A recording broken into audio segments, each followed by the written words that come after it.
Assalamu alaikum, everyone. Welcome back. This is episode 6, I believe, of How I Write. And this is a series of interviews which we record and place on our Muslim Writer Salon membership platform. And it's so fascinating. I find it always fascinating to kind of pick the brains of writers and see what makes them tick, why they write, what some of their hacks and tips are, what their advice might be, what's their writing process like, what's their editing process like. And as a writer myself, it's always fun to talk about this as well. So hopefully this is fun for Juwairiah as well, as much as it is for all of the rest of us. So I'm going to introduce Juwairiah. Today we are speaking with Juwairiah about her debut poetry collection, Chai Cannot Be Made in a Kettle, which is out now on Lote Tree Press. Juwairiah is a poet and educator. Her first collection, Chai Cannot Be Made in a Kettle, was birthed during the pandemic and written as part of her MA in creative writing and education. The collection explores her identity as a British Muslim Indian woman living in London. I knew I'd seen you were living in London somewhere. I had just made that up. Assalamu alaikum. Welcome, Juwairiah. Welcome. It's nice to be here. And yeah, you definitely read London in the bio, so that's how you knew. That's how I knew. I was like, am I just making this up? So it's really nice to have you joining us. Thank you so much. First of all, I want to ask a whole bunch of questions about, the connections between creative writing and education. That's something that immediately popped up for me in that bio. Like, that's a really interesting angle.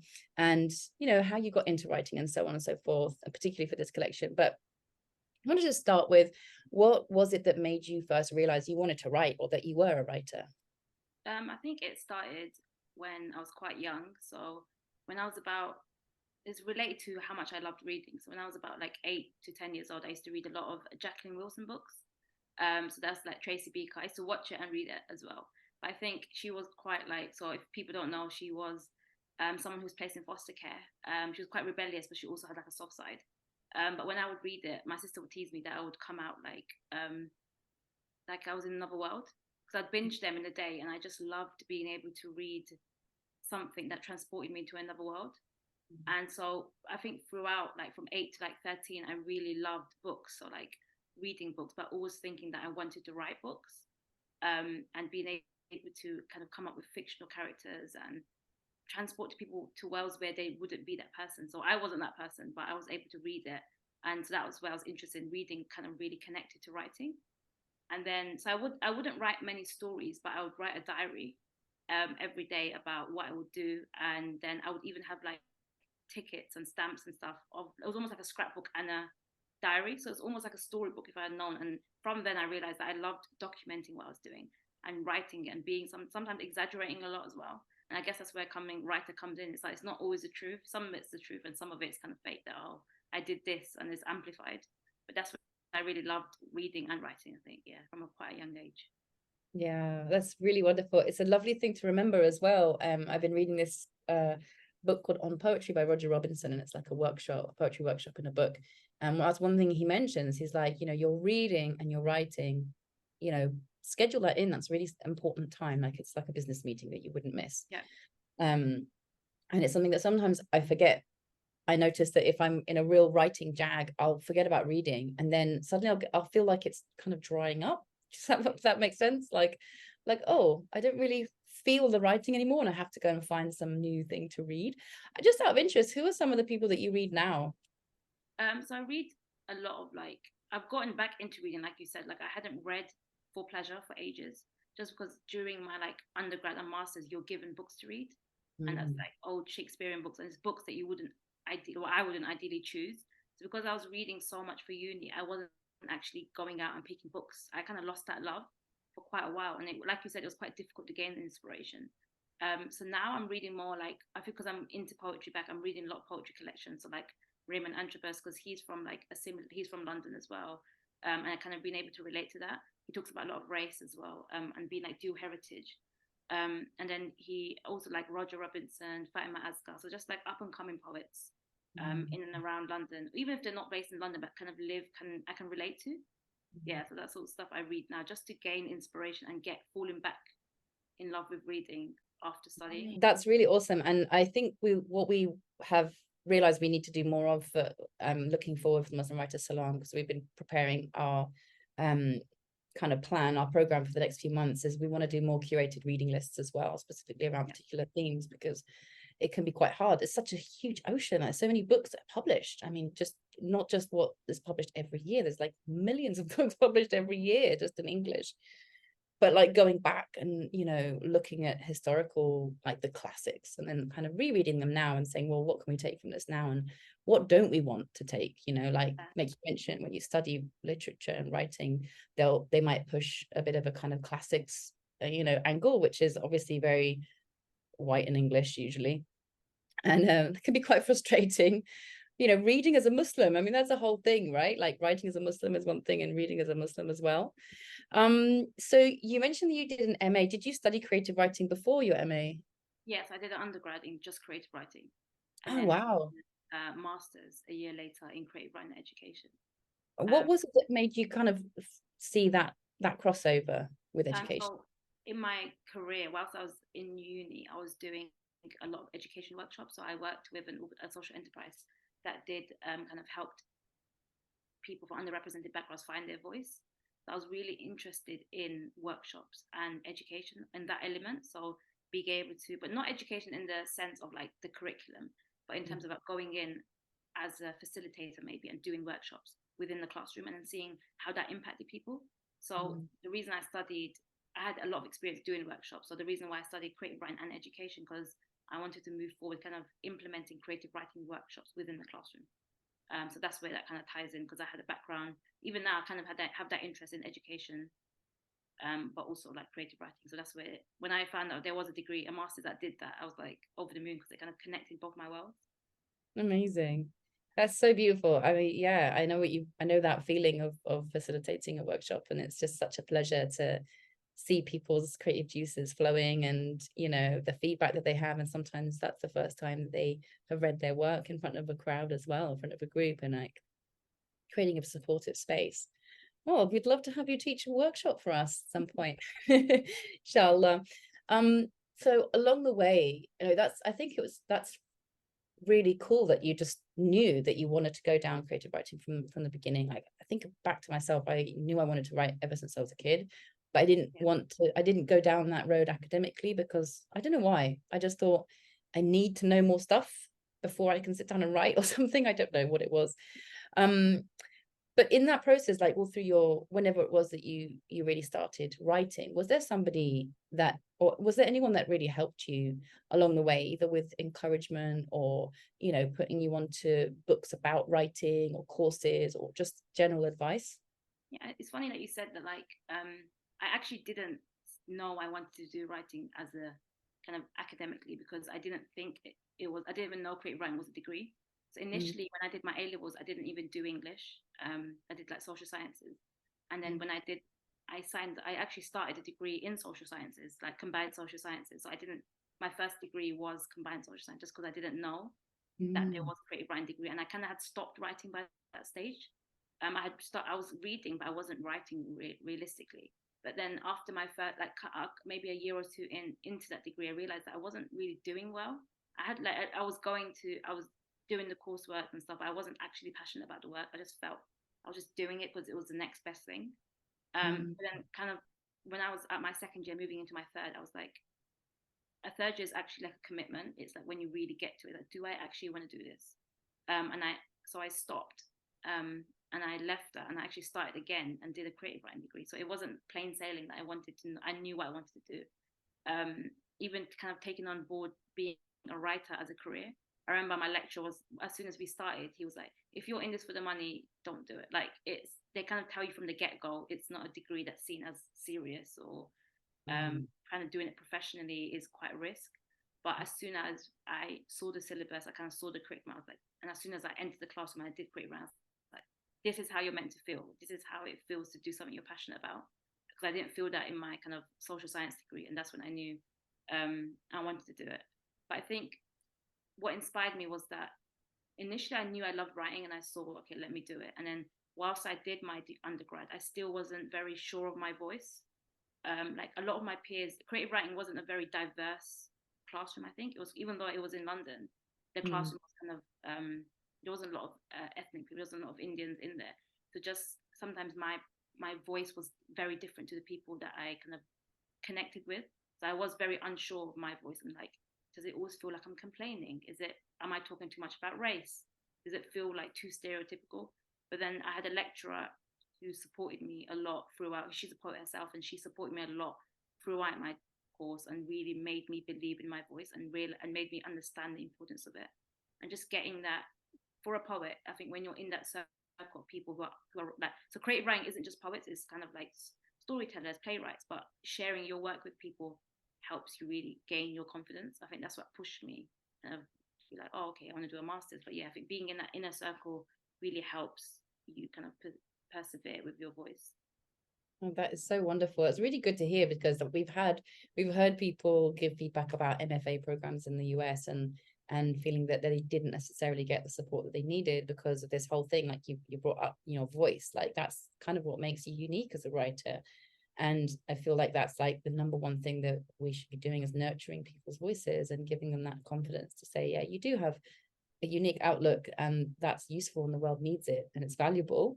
And don't try and squeeze yourself into a box and write, I mean, obviously it's a tricky one as well, isn't it? Because you sort of have certain demands on you. Like if you want to write a personal essay, like there's a certain kind of formula, like how you can make it work really well. And like short stories, there's sort of rules which you can bend and you can break them as well. But like there's learning the craft, but then also kind of using that craft in the way that your voice wants to, isn't it? It's like making it work for you rather than you being a slave to it. I don't know if you want to speak to that a little bit. Like, how did you develop your voice? I think like it's always a battle, and I think I'll talk more about that when talking about like publishing and having my reservations about it. But I think it's always a difficult thing, because it's like, you're pigeonholed as a writer, especially if you write about identity. And like in my bio, it says my identity, it says I'm a British Indian Muslim poet, and sometimes you can either run with that, or you can feel like you're pigeonholed. Not everyone wants to write about race or identity or religion.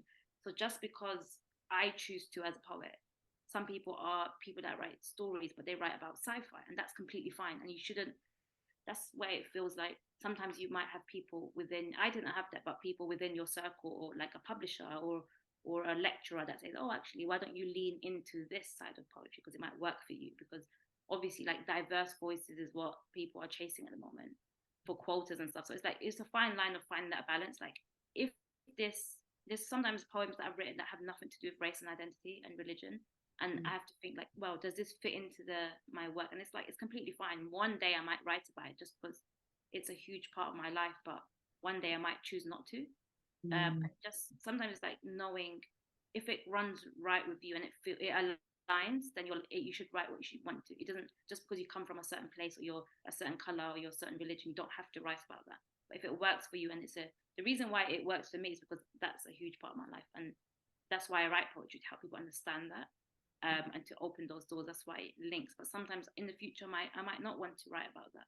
And my next collection could be about penguins. Do you know what I'm saying? Like and there shouldn't be a limit on that. So it's just about, it can be quite murky waters, Yeah. especially in the publishing world, especially like within the UK and stuff. But I guess it's something you should be confident in, that if you do want to change, you should be able to. Yeah, that's a really good point. And I love that. It's also because you mentioned that you loved writing, you loved fiction initially. And I felt that as well very much. I was telling about that just today. Like, Terry Pratchett was one of the first people that I read that made me want to be a writer, because I was like, that's so cool. You can just invent this whole world that, like, the carpet people, little tiny people living in a carpet. And it was so funny and inventive. And I thought, that's brilliant. I want to do that. Like, I'm not going to rule it out. Oh, hello. My son just appearing. I would love to not be pigeonholed into, having to write about certain things, because it would be really fun. Like, there are some amazing women who write sci-fi and fantasy, like Ursula K. Le Guin and Madeline, what's her last name, who wrote A Wrinkle in Time. And like sometimes I've seen people mention this, that like Muslim women or women of color who are writing and using speculative fiction or fantasy, they can really be very successful, because like if you have been met with a lot of obstacles in your life, you might have had to become more imaginative, like to try and imagine different worlds, right, in order to solve problems. And so like that's something that you could lean into, and you can deal with all of those topics. Like you could sit down and write a poem about penguins, and actually it's about all kinds of things that like are just under the surface for you, and the penguins are just like the little what do you call that, like the sort of the vector that like brings it out or something. I'm not quite sure if that's the right expression, but that's so cool. Thank you so much. Can you tell us a little bit now about your collection? And you mentioned that it started coming about in, or coming together during the pandemic. Yeah, so my collection is my first, Chai Cannot Be Made in the Kettle. I wrote it. I mean, there's some poems that I kind of wrote earlier on, maybe like in my undergrad and stuff, maybe even before that. But generally, it kind of finalized during my master's. So I think that's what helped, because it gives you a deadline. And I needed to submit something as part of my portfolio. And you can either do like a creative portfolio or something more like academic and essay based. And I chose a creative portfolio just because I thought I do want to have a collection at the end of this. And being able to harness it within, like with a lecturer by your side and with peers by your side, helps, because it helps that editing process.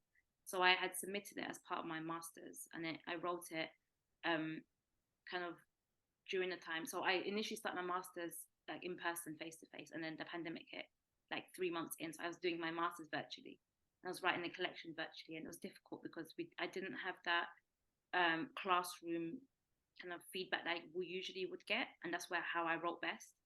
But also like, yeah, I wrote another essay on kind of poetry and healing and kind of the impacts of it. And so that was really interesting because I was writing my collection whilst in the early throes of the pandemic, and it was quite difficult for me in the beginning because I've always been like I loved going out and loved socializing, so it was like writing was like a form of escapism. And then I was also writing it during like when Black Lives Matter, like kind of when that was happening, and that made me kind of force me into looking back at my like own identity, understand what race means to me. And so I think, yeah, during that time I had a lot of feelings and emotion. That's great for me. Like when I'm feeling a certain type of way, or it's very heavy and it's very emotive, I write best. So I think that's how I was able to finalize it during that time. Yeah, interesting. So then what were you how were you working with, were you editing it during your master's? What changed in so it was like I'd written it probably, like my master's was a full-time 1 year one, so I was writing it throughout.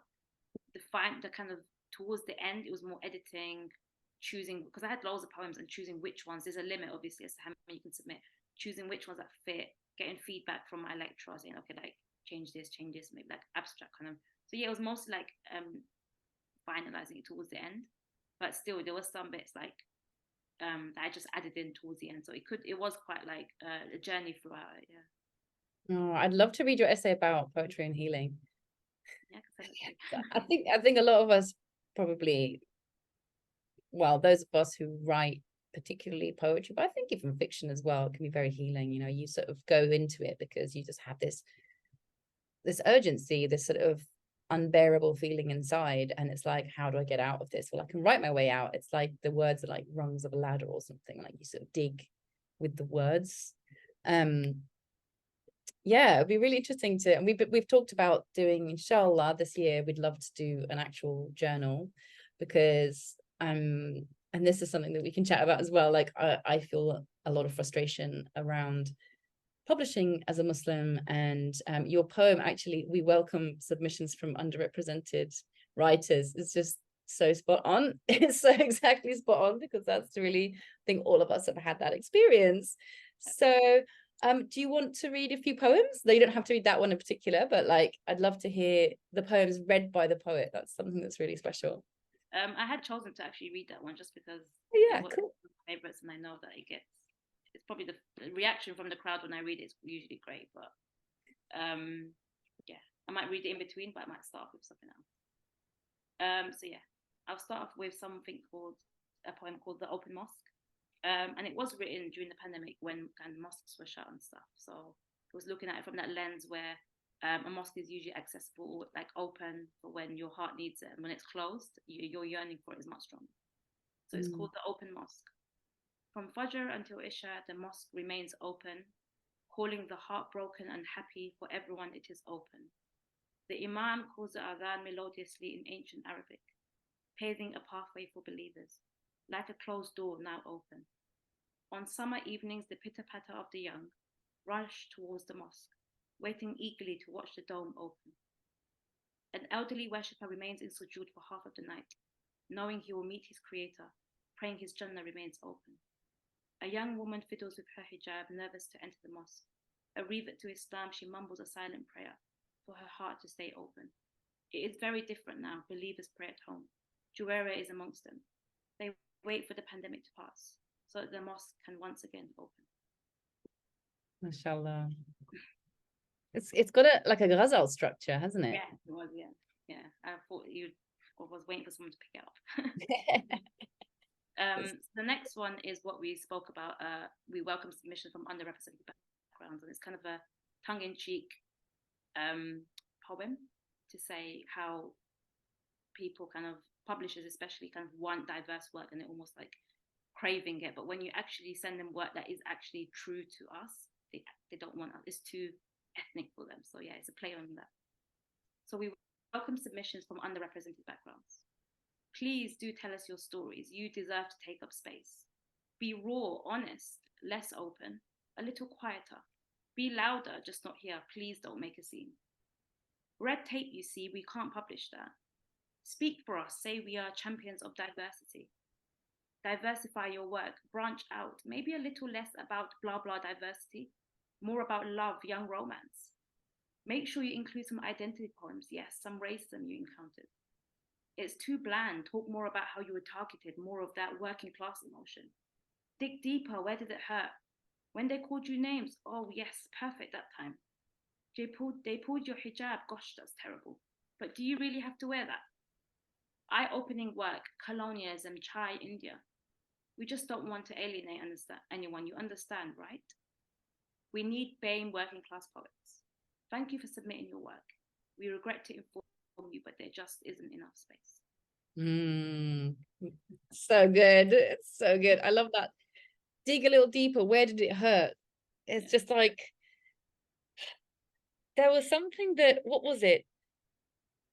A couple of years ago, like you mentioned the Black Lives Matter movement, and there was a tweet that came out around about that time which just really hit hard about how white people were traumavores, and that exactly speaks to that. Like, we want trauma because, you know, we can profit from it in some way and we can use this in some way, and that is sort of that I think is such a challenge for like writing, knowing you have to then send that to a platform that is not necessarily gonna, you know. Yeah, definitely. I think I wrote this towards like I'd sent the poems in and we were working on the collection, and I had added it towards the end, and I can't remember exactly. I wish I could remember, but I think you remember.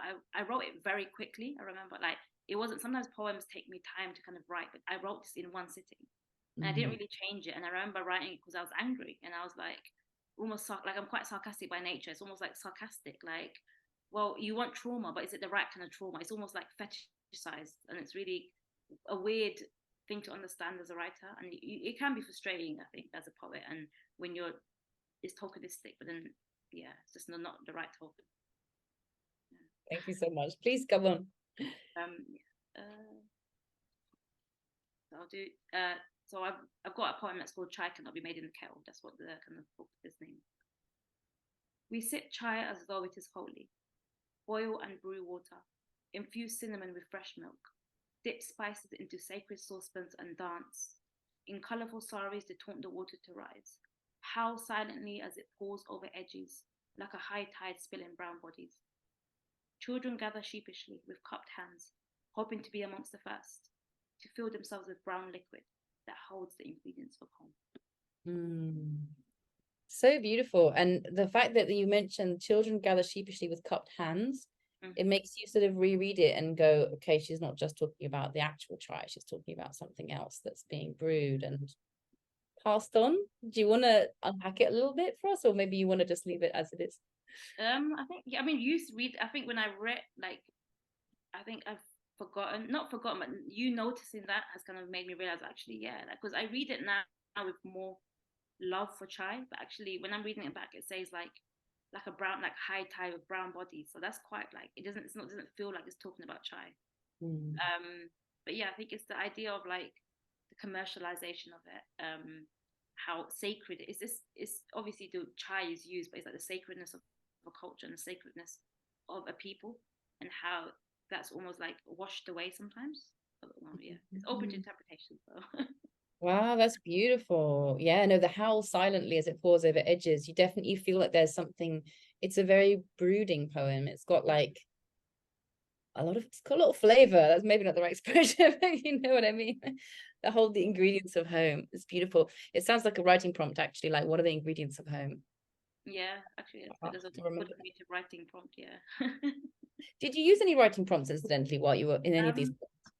I think like some, not all of them, but sometimes what I do is we would learn something in our like I would open a book and you read a line and you gain inspiration from that. But a lot of the poems are probably written like that. I think like I can get it from anything. Like even on like in London on the tube, you have these underground poems, and there'll be a poem, and I'll read it, and then I'll think of something that really I connect to, or a line in that. Like there's a poem called "The Pilgrimage," and it's the first line is "If I speak of belonging," and I remember hearing that from another book or another poem, and I've just completely changed it to mean something else to me. So I think that's a great writing prompt. Like even overhearing conversations on the tube, not that you should listen, but like things or nuances between people and how people talk and how people interact and Yeah. really relating it to you. So I think that's how I get prompts. Yeah, probably like reading stuff. But a lot of these were written during classes, so that's why it's great and that's why it's easy to write like that because the lecturer will give you a prompt or and then from that it might just be a prompt and you might just write a line, but from that days later you can unravel something else. Yeah. Mm. Oh, it's so exciting. I kind of wish I would have studied in a way, but I don't know. I guess you study, you meet people. I think of the people that have kind of influenced me and like who's helped me to grow as a writer. And like a lot of it's just reading really good writers. And if you can connect with any particular writer, but those moments are really special, like when you can actually interact with somebody live and kind of go, hey, let me show you my work and see what you think, kind of thing. You can't do that with Chekhov, can you? Yeah. Do you ever share your work at open mic nights? So I think I did it a lot, not a lot, but like probably 5 to 10 times during my degree and masters. I think because like when you as a writer, I don't know if you know, but when you're in that creative zone, it's like you're open to doing that. So my like lecturer had given like said, oh, this is event going on, or you're very confident in your writing basically because you on a high like, oh, this sounds great, and you're very confident about your voice. You're almost in like an artist bubble kind of. And but that feeling, I have done it, yeah, like just more like readings and stuff at events, and I hadn't done it for over like 2.5 years, I think. And I did it recently, like about a couple months ago, actually, at like a fundraiser.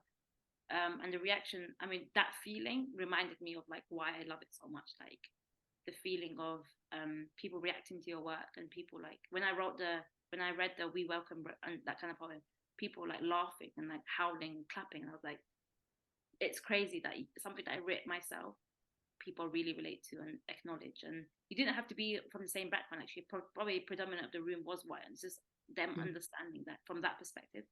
But I think, because it's been published now, kind of open to doing that and kind of sharing it because it feels good to be able to be back in that space. I haven't written for a while actually, but it does get those creative juices going because you're back in that zone. If that makes sense, yeah.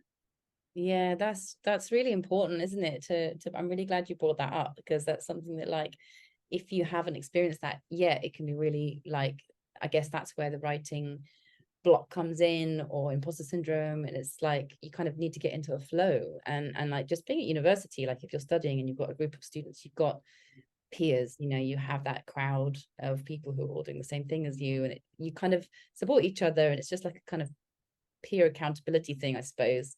Like you're all just in it together, which is really awesome.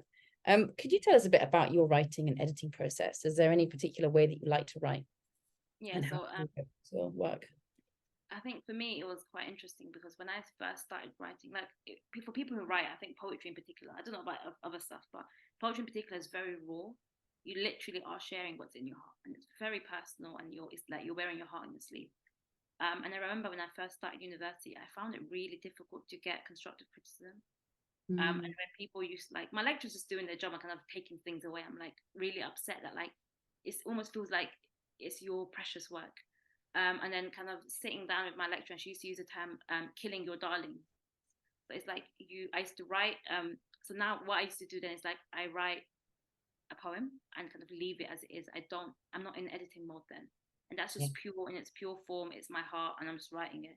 I'm not worried about stanzas or lines or grammar or punctuation and stuff. And then I come back to it maybe an hour later, 3 days later, 5 days later, and I look at it with the editing. I'm no longer attached emotionally to it. It's no longer like a healing therapy thing for me. And I'm cutting things out, and then I'll do it again, and I'll read it, and I'll do it again. And that has taken me about a solid probably 4 years, I'm being honest, for me to be able to actually get feedback and be open to it, because you realize that it's quite difficult pouring your heart out, and you take it personally that them cutting out lines or cutting out words, it's like they're attacking you, but they're not. It's just getting used to that idea. So I think I've gotten used to it more now post grad, but initially it was really difficult to go through that editing process. Even people in your peers might not understand what you're trying to say, and then you feel like I used to be quite defensive, like no, it's meant to be like this. But obviously it's important for that, because as the readers are going to be from all walks of life, it needs to be in good form. So I think that's what I do now, is kind of come back to it after a few days or a few hours.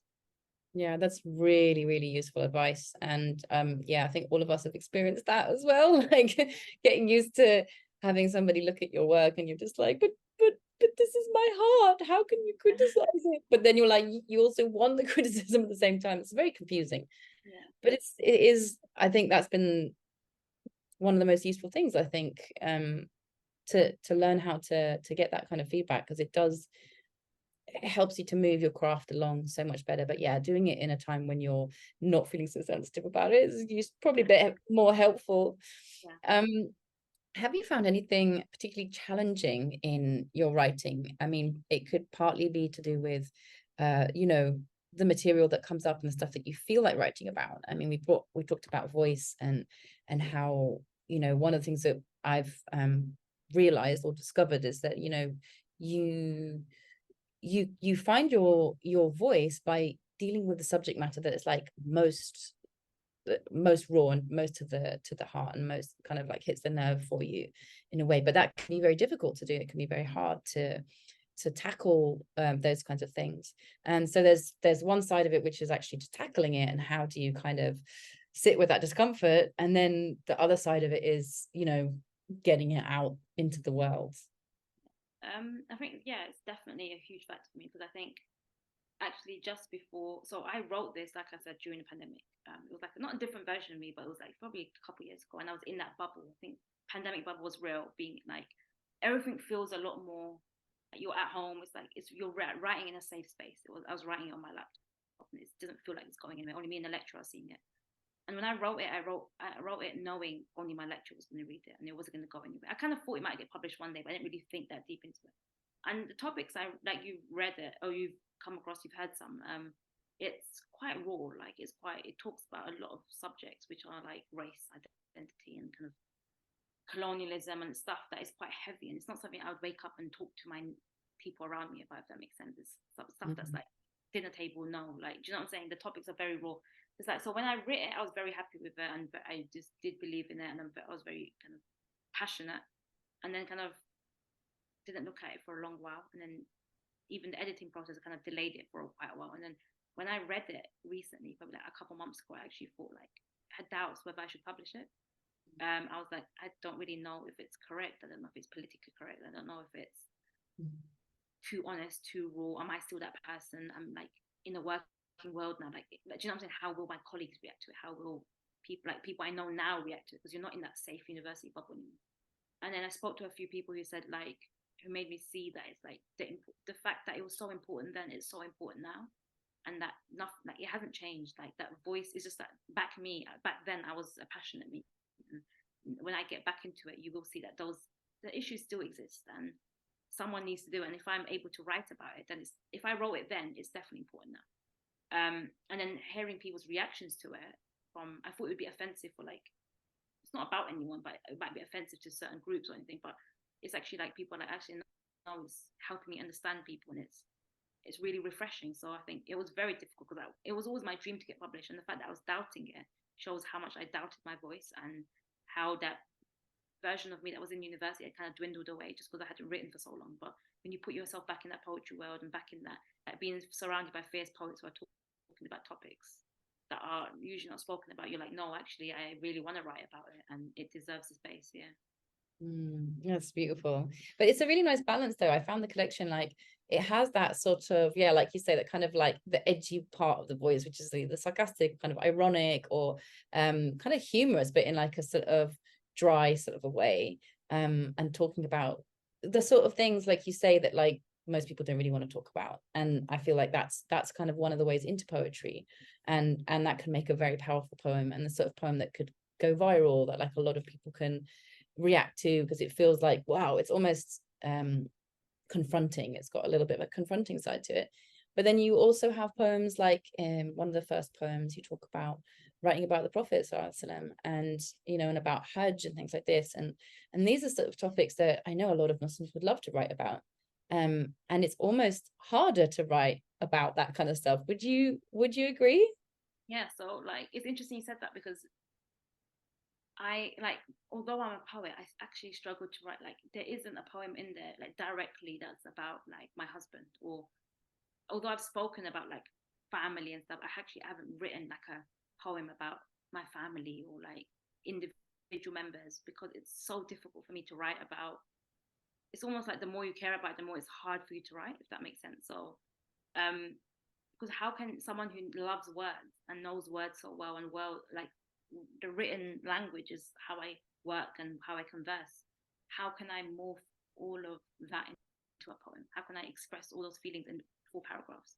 I feel like it's so difficult for me to write about things that are so important to me. And that's why when it's a lot of the poems actually to actually accept it, it's like written out of anger, like not anger, but it's that kind of harsh, sarcastic, like I need to say this because I'm tired of it. So when it's the poems that are about like Hajj and about belonging and about the mosque and about the Prophet, that's like it feeds in really nicely, because that peace throughout. Because I think without those poems, it would be quite harsh. But having those, it was really difficult for me to write about it. But because I don't feel like I do it justice. Like, how am I supposed to write a poem about the Prophet? Like, how can I encapsulate that greatness in a poem? Like, or even about Hajj, the whole experience. I haven't even been Hajj, but that experience of Hajj and the feeling, and it's just it's so big that it's so difficult to put into it. But I guess the simplicity of it, I feel like the poems that mean the most are probably the most simple, because it's like a few words describe. You don't need extra words, because the people are already reading it with a feeling, and it's like encapsulating that. Yeah, that's really interesting you bring that up, because it's like a Muslim will read it differently to a non-Muslim, the way the non-Muslim read it. And I guess that's like, that might not be there present in your mind as you're writing it, because you don't necessarily want to be writing this in a didactic way, or like, I'm not going to write this to educate the world about Hajj or something like that. But it's personal reaction, it's your personal feeling about it.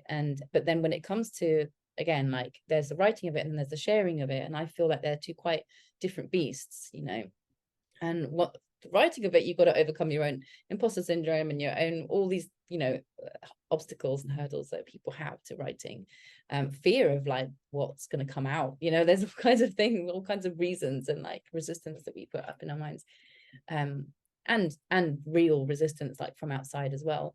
But then there's the just as important matter of like, how do you convey that to somebody else, and is that going to, how's it going to land? And did you ever worry about like, or what were your feelings about how this might land? Yeah, I think that's like the reservations I had about publishing, kind of not the kind of the Hajj one and stuff. I feel like all of those ones are kind of not educating, but it's like come along for the experience, not really targeting anyone. But there's some poems in there which are quite like, this has happened, and like it's almost like, not there's blame there, but it's like, we're tired, or I'm tired, and like it's quite blunt. I feel like that's what I had reservations about publishing, but I think poetry's like that. Like, I went back and read poets that I look up to, and they write just as bluntly, or if like that, like why I'm no longer talking about race. It's like there's a lot of stuff that's honest and raw, and like the reason why it's such a bestseller is because the fact that it's things that people don't want to talk about. And I think it's done in a way that isn't like, although it's blunt, it isn't like you are to blame or like said in a horrible way. I just think it's trying to encapsulate a story of of people, like the whole. I'm not representing everyone, but it just feels like my experience of that. Yeah, that's kind of, yeah, it is a tricky kind of situation, but yeah. Tricky, but I think you maneuvered it very well. Like, for example, in the poem In and Out, you're talking about an experience, and you're not like pointing a finger at who did this, although it's kind of clear, like if you know anything about the British Empire, you know anything about the Indian subcontinent, like you have an idea already. But that was dealt with, I thought, very sensitively, because you were talking about, you know, the things that you adopt and the things that you have to sacrifice, in this very sort of, and it has this nice rhythm to it. The things were put in, we weren't booted out. Like each line is like in and out, and it gives this kind of feeling of not dithering exactly, but like kind of being pulled back and forth. So, but it didn't feel like, I mean, yeah, I know what you mean. Like a lot of those really, you know, I'm thinking of people like Waris and Shire, and you know, poets like this who are kind of very well received and like very well known.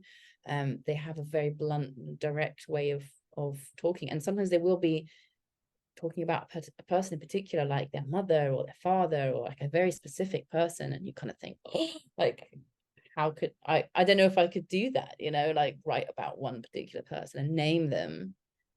And like, you know, you have to run that by, do you have to run that by them? Maybe you don't. Some people are not even in touch with their families, and the stuff that people will say, it can be very shocking in that sense.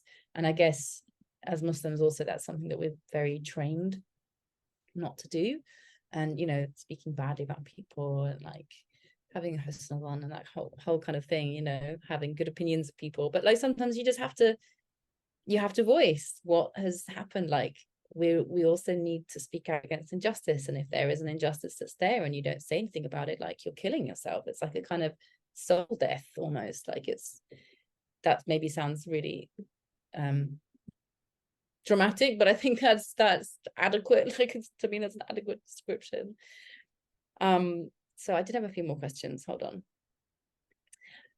So you've published with Lote Tree Press, which we know is run by the wonderful Rabia Spiker, who's in the audience, but I know she didn't want to come on screen and talk about it. Can you tell us a little bit about that process? Yeah, so I think when I had the collection, it was ready, and I knew I wanted it published, but I was quite wary of where I wanted it published, because I know like the editing process can be quite brutal, and I've had like heard occasions where it's edited too much and it kind of loses the essence of what you are. And I didn't want it marketed in a way that it's, you know, like tokenistic, that makes sense. I wanted it to be it was very precious to me. Like I wanted it to fall into hands that would appreciate it and understand kind of the perspective of it, even if they like not understand it fully, but understand it to respect the voice. So I hadn't done much research about it, but I knew of some kind of like publishing houses that I was interested in.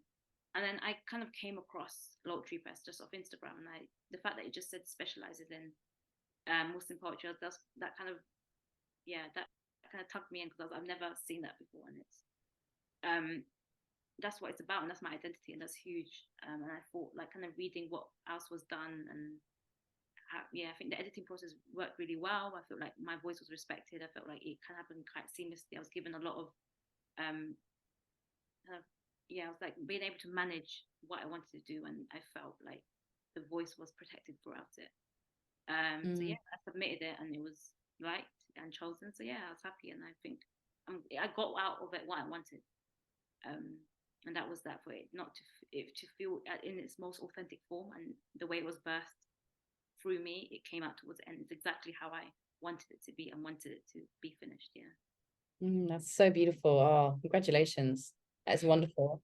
And it's got really lovely illustrations. I am a big fan of illustrated books, and especially black and white line illustrations and woodcuts and all that whole thing. I think there's a very long history of it and long tradition of it, and it means that you can have collaborations as well with artists. So were these commissioned particularly? Oh no, I think so. Basically, said like I was interested in kind of the line drawings. I didn't want it to be too heavy. I think it flows with the words.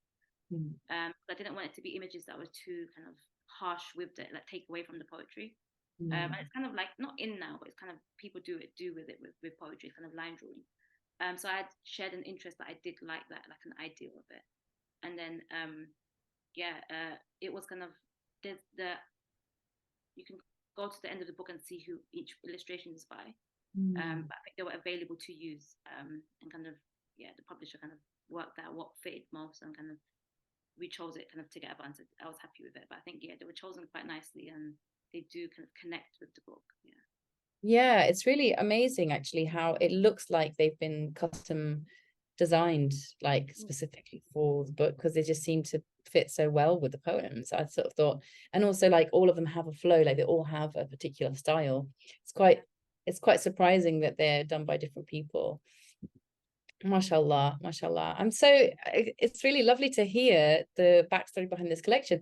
If anybody wants to ask any questions, please do pop them in the chat and I can read them out. Or if you would like to unmute, you can also ask a question, or if you just want to give any feedback.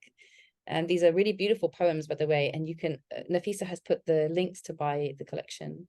It's very affordable as an ebook. So what do you think of the Muslim poetry scene where you are in London? And well, I'd love to hear your thoughts about how you feel Muslims fit more broadly into poetry scene. I think in London in London you can find a scene for everything. So I think there is quite a lot of, I wouldn't say a lot, but there is a scene there. Like there are events going on. I wouldn't say there's lots, but there is a voice for Muslim poets. I don't know about a lot of published, like there are quite obviously published books and stuff, poetry, but there is a scene. And if you do want to get involved, like open mic nights and stuff like that, like a circle which you can get involved in. I feel like it's not as broad as I would like it to be. Naturally, like I think people should be given, as always, there should be more representation. And it can be difficult as a Muslim poet if you like have the title, because as soon as you write the title of being a Muslim poet, that naturally comes with like a belonging to it, and it's kind of your work has to kind of represent that. And you kind of have to feed that in. It doesn't have to, your whole work doesn't have to be about it, but that's, you're identifying it. So you're almost not representing the whole race and the whole like race or religion, but it's like you take that on board with you because it's such a huge part of your identity. So I think it's nice, and it would be great to have that more. But I think even like more so just poets, for me, it's like embedding that into the education system, or embedding it into youth work, or like the local community, and that having that representation so people are able to see that in themselves for the next generation. Like I wasn't able to see when I studied it wasn't there. So that's why I love doing kind of poetry and education, creative writing and education, because I wanted that to be the next step. So I think there is a scene in London, but I think I would like it to be more in like how we can branch out and embed it into other factions. Yeah, that's amazing. Do you feel that there's enough support for Muslims who want to embark on creative endeavors, whether or not they want to turn it into a career, like specifically among like Muslim, Muslim environments? I think there's a lot more like kind of, instead of just Muslims, like a branch of like underrepresented voices. I think that's coming up and coming, probably quite a lot more opportunities in recent years. I'd say a lot of them are like, the shortlisting is very difficult to get into. It's very cutthroat. There's maybe like one opportunity out of like thousands, so it's difficult to get into that. And that there is like mentorship and stuff. I wouldn't say specifically for like targeted only towards Muslims, but I think there are kind of stuff out that they can get involved in. But I think it would be like something like what you guys do is rare. Like I haven't come across it before. Having like a specific creative field for people to connect and liaise and kind of even come up with like opportunities. Like there's this, would you would like to do a reading, kind of morphing together, having, it's almost like a support group, almost like a support network of other artists and creators that can get together. I'm not sure if it's out there. I guess there is, but I don't know. I haven't I would love there to be more. Yeah, that's so beautiful. You said that about us. That's exactly what we aspire to be. And just having, not just putting out, I mean, the workshops I think are really important because that's there for nurturing people's voices and encouraging them, and generatively as well, like helping them to just physically make work that they can then go, oh, I wrote a poem. But that sense of like getting to know each other, and Ambata, who's here in the audience, she is editor, or one of those kinds of editorial roles at Sapelo Square, and already we've found, like, just in the few months that we've been going, there's like collaborations going on, and like members get to know one another, and I really love that. I really want to encourage that as well, and so people can kind of come up with their own opportunities as well, like events. And yeah, like if you have an event and you're part of a community and a network of creatives, then you know who to go to. And I've previously worked also in kind of community building around Muslim artists, or just being kind of participating in those kinds of projects, and it's amazing how those connections, they will just last and last and last, because you get to know somebody, you've got their Instagram, like you want to make a poetry book and you're looking for an artist, like, oh, I would just remember that person that I connected with over that thing, and they could be perfect for it. And like before you know it, it's almost like having an agency. But I kind of prefer the fluidity of it as being more like a community where people just get to know one another and can create those connections, and yeah, just collaborating with people is just so fun. And you know, like writing can be quite lonely. So it's lovely to be here with all these people talking about writing. AM says, can we hear one more poem at the end? I think that's a great suggestion. Laura North also says, amazing interview, really great hearing about your creative process. Thank you. My question is, how do you feel about speaking about your creative work? Great question. I think when I speak about something I'm passionate about, it comes out. I think it comes very naturally. It doesn't feel like it's difficult for me to talk about just because it's so ingrained. Like I wrote, like me writing it comes very naturally, and it's something I'm very passionate about, and it's literally like my heart on my sleeve, and it's in a book. So I think talking about it comes, like almost some of these thoughts I haven't had myself. So talking to you and doing the interview kind of helps me process those thoughts, and it makes me see it as a journey. So I think, yeah, sharing that voice and being able to be authentic with it, yeah, and being in a space where I feel like it's heard, because obviously sharing that, it can be, depends on where you share it, and being able to be in a safe space where you're able to share it and talk about your creative freedom, and for even one person to write a poem after this is literally what I would love to do. Yeah, so yeah. Wonderful, that's so cool. Well, we should definitely stay in touch. If you want to offer a creative writing workshop, that'd be amazing, because like we love hosting as well. Like we can't make everything for ourselves, and it's great to just have different angles as well. And like to study creative writing in education, like you have obviously got a really strong grounding in this. So mashallah, that's so cool. Does anybody else want to ask anything or jump in and just say hello, give a little bit of feedback before? Well, we have like 5 minutes left, and I'd love to leave a little bit of time for Juwairiah to read a poem or several poems. Oh, I had one more question actually, but does anybody else want to ask anything? Do you have any advice for up-and-coming writers, particularly Muslims? Yeah, I think more generally first, probably for me, it's like, I don't know if it's everyone, but writing can be scary, like especially initially, like sharing your work can be very scary. It can be very lonely, and sometimes people write for years in just journals and in their bedrooms and never share it because they don't feel confident enough to do it. And that was me. Like that's why I think I took.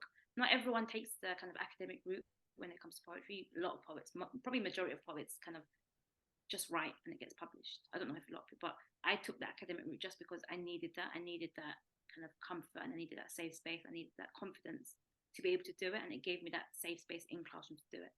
I think you don't always need that, but I think definitely put yourself out there. Like even if it's I started off with like submitting to my university press and then the anthology, and then kind of find websites or like journals or blogs or places that you see yourself, like that fit that align. If you write about, like I said, penguins, I don't know, like a journal, like a creative outlet that talks about animals or something, like there's always something. There's so much stuff out there, and I think as soon as you start submitting your work and you start getting feedback and you start sharing, even if you're sharing with your friends and family first, but really put yourself. I know it's really difficult, but once you start doing it, it really opens doors, because I was once like that, and I used to write only in my bedroom, and now it's published. So it's like kind of taking you on that journey of like, don't be afraid to share it.